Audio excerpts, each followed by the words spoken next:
আগামীকাল থেকে খুলে দেয়া হচ্ছে সব পোশাক কারখানা। কাজে ফিরতে শ্রমিকদের প্রতি আহ্বান জানিয়েছেন শ্রম ও কর্মসংস্থান উপদেষ্টা আসিফ মাহমুদ সজীব ভুঁইয়া। মালিক শ্রমিক কোনো পক্ষের অসহযোগিতার প্রমাণ পেলে আইনি ব্যবস্থার হুঁশিয়ারি দেন তিনি। তৈরি পোশাক খাতে চলমান অস্থিরতা নিয়ে সচিবালয়ে মালিক ও শ্রমিক পক্ষের ত্রিপক্ষীয় বৈঠক শেষে এসব কথা বলেন তিনি।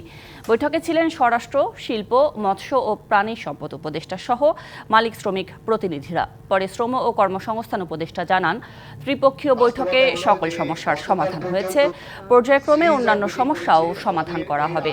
শ্রম সচিব জানান, দৈনিক হাজিরা বিলের সাথে আরও 100 টাকা করে পাবেন শ্রমিকরা।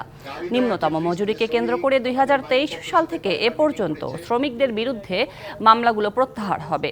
হতাহতদের ক্ষতিপূরণ দেয়া হবে। অভিন্ন তহবিল তৈরি করে জুলাই অভ্যুত্থানে হতাহত শ্রমিকদের ক্ষতিপূরণ দেয়া হবে। মাতৃত্বকালীন ছুটি 120 দিনে উন্নীত করা হয়েছে। 65% পর্যন্ত বিদ্যুৎ বিল সাশ্রয় করে আপনাকে রাখে প্রশান্তিতে। ওয়ালটন ফ্যান হাওয়া বদলে দেয়। নিম্নতম মজুরি পুনর্মূল্যায়ন করা হবে। শ্রম আইন সংশোধন করা হবে আগামী ডিসেম্বরের মধ্যে। এদিকে স্বরাষ্ট্র উপদেষ্টা বলেন, আগামীকাল কোনো বিশৃঙ্খলা হলে সমঝোতাকারীরা অর্থাৎ শ্রমিক মালিকরাই দায়ী থাকবেন। আমরা আশা করি, যেহেতু আমরা প্রত্যেকটা দাবি অ্যাড্রেস করেছি, আশা করি যে কাল থেকে সবগুলো কারখানা আমরা সচল রাখতে চাইবো এবং শ্রমিকরা বিষয়ে সর্বোচ্চ সহযোগিতা করবেন। সরকার এখন কোনো প্রকার বিশৃঙ্খলা আর কোনোভাবেই বরদাস্ত করবে না এবং সেটার ব্যাপারে কঠোরভাবে ব্যবস্থা নেওয়া হবে।